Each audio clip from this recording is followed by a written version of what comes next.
Now those men have been speaking for years, just to draw the point, and the destruction hasn't been happening since, in the sake of what these people would call as the second coming, meaning the Lord coming back. Before the year 2000, brothers are always speaking about the destruction of America as they are still to this day, speaking about the truth of this Holy Bible as they are till to this day, and even warning the elect. But until the year 2000, when the Spirit had brought up that prophecy, which didn't come true, but it was a prophecy according to the Scriptures, you shall seek one of the days of the Lord, shall not find it. Hey, it's all biblical prophecy, folks. So for you gainsayers that's saying that they're false prophets, hey, you know, that's just a stumbling block onto you. That's all that is. But up until the year 2001, where the Twin Towers were brought down by your government, you see, that inside job. Prior to that, you know, no one was really looking into the real spectrums of this Bible except for the men of the Lord, the elect. Okay, which is known as a small sanctuary in comparison to the nation in itself. Now those men have been speaking for years. Okay, those men have been speaking for years, centuries, if you even want to call it that. But that's a part of the vision being set for an appointed time. Though it may tarry, it ain't gonna stop. Okay, at the end it's gonna speak and not lie, because what we're living in is the last days as spoken of in the Holy Bible. If you can't see it, then you're asleep. Okay, that hurricane that just came by, the so-called northern region, aka Sandy. Right, that thing didn't come through with hugs and kisses. No, that was judgment from the Most High. I'm gonna get an article discussing that, just to show you some more news clippings regarding the times that we're living.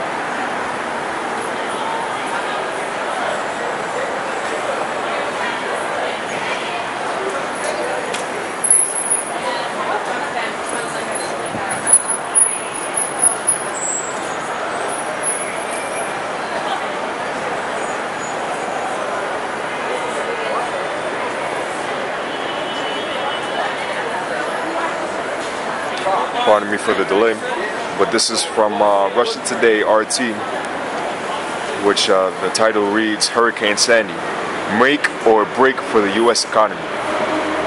RT, Russia Today, a reputable newscasting program or station. It reads, Hurricane Sandy is expected to bring the U.S. economy an economic boost with up to $240 billion in reconstruction and replacement purchases, and add 0.5% to the country's GDP next year, surpassing the $50 billion loss it caused. Now, keep in mind, this is Esau, you know, the so-called white man speaking with a forked tongue. As the title is stated, Hurricane Sandy, make or break for the U.S. economy.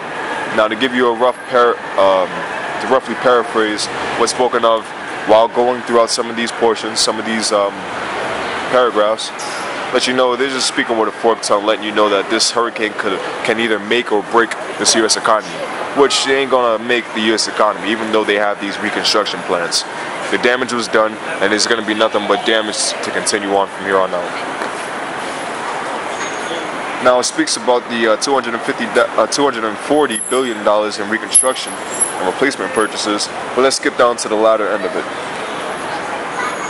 However, not all sectors will win back their losses. Experts say economic output will slump by about $20 billion because airlines don't get those flights back and restaurants don't get those meats back, said Mark Zandi, the chief economist at Moody's Analytics Incorporated. Estimates of insured damage caused by Sandy range from $70 billion to $25 billion. When lost wages and sales are added, the total comes to $50 billion. Okay, $50 billion, according to catastrophe risk modular Equicat Incorporated. Sandy could cost the U.S. economy up to $50 billion or 0.5% in the fourth quarter after it disrupted industrial production, retail sales, and employment, according to economists at Goldman Sachs Group Incorporated. If accurate, that estimate will put Sandy behind Hurricane Katrina in 2005, which caused losses worth $146 billion.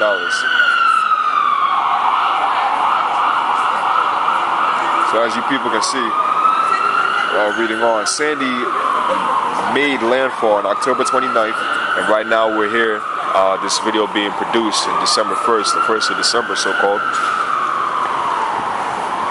near Atlantic, New Jersey, and claimed more than 100 lives in 10 states. New York City and New Jersey coast, one of the most densely populated regions of the country, suffered the most damage. More than 20,000 flights were canceled. About 8.5 million homes and businesses from South Carolina to Maine were left without power. And New York stock trading was shut for weather for the first time since 1888, while economic activity in the city dipped 20%. Now, these things stated, you can see that Hurricane Sandy didn't come with a smile. It came to do what it was meant to do, which, as the scriptures speak of, stormy wind and tempest, fulfilling His word, judgment. You know, roughly paraphrasing the scriptures written in Psalms 148 and 8. But going back into the topic, going back into the scripture of Habakkuk, the 2nd chapter, and finishing on out. The vision is that America is going to fall, right? And fall in its appointed time. Habakkuk 2 and 3. For the vision is yet for an appointed time, but at the end it shall speak and not lie. Though it tarry, wait for it, because it will surely come, it will not tarry. So even though it seems like it's taking a while, things may get hot and then simmer down, you're supposed to wait. This thing is about patience. It's about suffering, and your patience possessing your souls, as it is written. 4, verse 4, behold, his soul which is lifted up is not upright in him. Speaking about Esau, so-called white people, so-called Caucasians, speaking about the Edomites of the Holy Bible. The soul of them is lifted up in them, because they're not upright. They represent the wicked the Bible speaks of. Reading on, but the just shall live by faith. Who are the just? The Israelites of the Bible. Okay, the just ones, the righteous ones, mandated by giving the law, statutes, commandments of the scriptures, they're going to live by faith, not by this fiat currency, not by even with gold and silver, because riches don't deliver in the day of judgment, as it is written. Verse 5, yea also, because he transgresseth by wine, he is a proud man, neither keepeth at home, who enlargeth his desire as hell, and is as deaf and cannot be satisfied, but gather unto him all nations, and heapeth unto him all people. He's a proud man. These elite ruling banking companies, these elite ruling banking families, they're proud devils. They literally think that they're going to be able to keep the world in ignorance all the days long and bring together every nation by way of a so-called one world government. You turn over the back of your dollar bill, okay, Novus Ordo Seclorum, Annuit Coeptis, okay, Annuit Coeptis in Latin, announcing the birth of Novus Ordo Seclorum, New Order of the Ages, or aka New World Order, Novus Ordo Mundi. They think that they're going to actually be able to heap all the people and steal the birthright, going back to Esau. But you've been denied already, as it is written. Though he sought, okay, though he cried and whimpered, Hebrews 12 and 16, he was rejected. So just like you Edomites to this day, you elite ruling banking families, no matter how much you transgress with your wine, your false philosophy, your American currency, this fiat money, this democracy that you have the people bewitched and disillusioned, don't do nothing. Going around in all these different areas, you know, neither keep it at home, enlarging your desire as hell. Everywhere the so-called white man goes throughout these different lands, essentially he's bringing death. That's hell. That's Shawwal, death, the grave. And is as death and cannot be satisfied, but gather unto him all nations and heap up unto him all people. So gathering all these nations, the so-called one world government, where you trying to ultimately chip the people by the way of the mark of the beast, the aka the RFID chip, radio frequency identification, the very chip, positive ID, or whatever name they try to give it when they establish it on the people. That ain't gonna work. You're proud devils, man. As the scriptures say, the pride of thy heart has deceived thee. Verse 6. Shall not all these take up a parable against him, and a taunting proverb against him, and say, woe to him that increaseth, and that which is not his? How long? And to him that ladeth himself with thick clay. So, this is going to be the parable these other nations are going to bring upon you people. Americans, you sheep.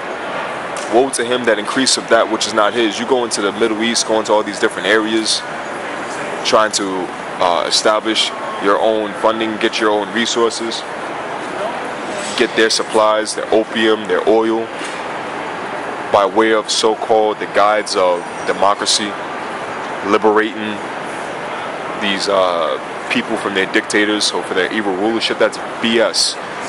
When it's all said and done, when these missiles fly, that third world war, which the prophets, okay, the elders of great millstone on down, and brothers teaching in the same like manner through the spirit of Yahweh Ba'Shem Yahweh Shai, the gospel that they prophesied, the destruction of America.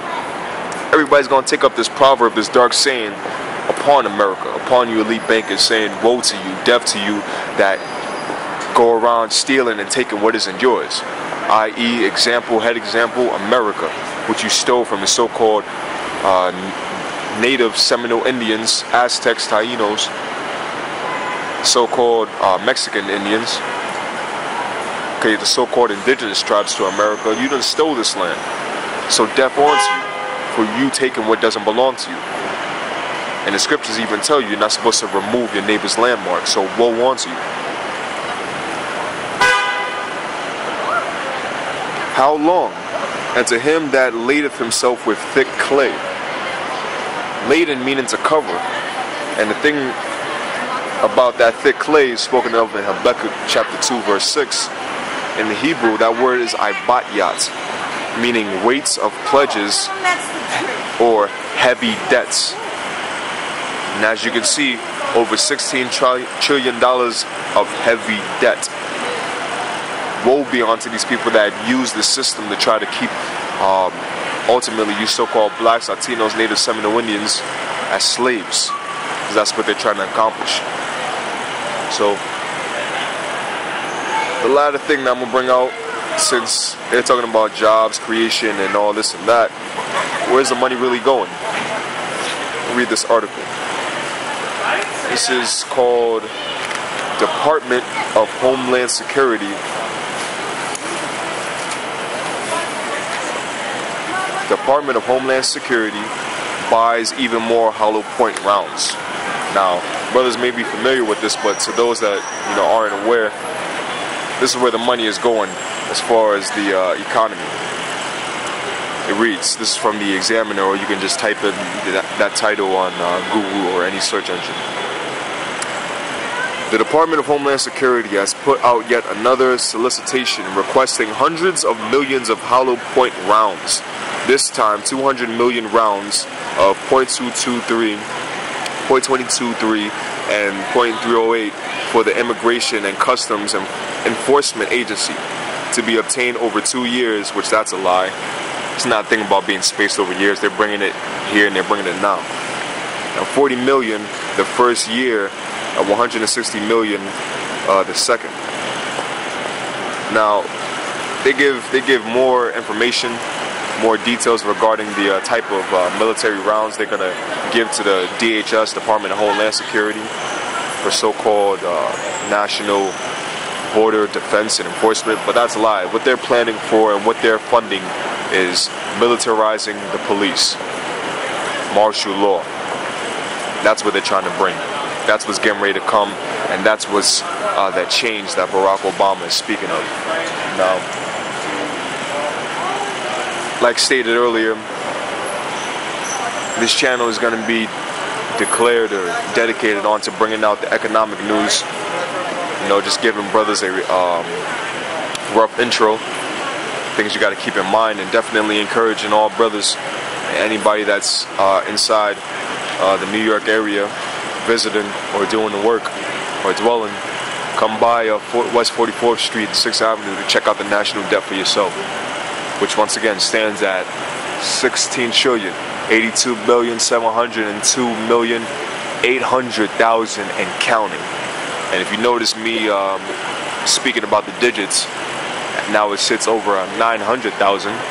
It's constantly growing, even as this video is being produced. So with that, I want to give all praises to Yahweh Bahashim Yahushai for putting the spirit upon me to come do this work and make this video, bring out the information. Double honors to the elders that rule well, which are the elders of Great Millstone. Peace and blessings to the brothers and sisters fighting the good fight of faith. Lord willing, some edification was provided. What this channel is dedicated to is letting you know the times that we're living in, and also for you so-called blacks, Latinos, Native Seminole Indians, that America is finished. Shalom.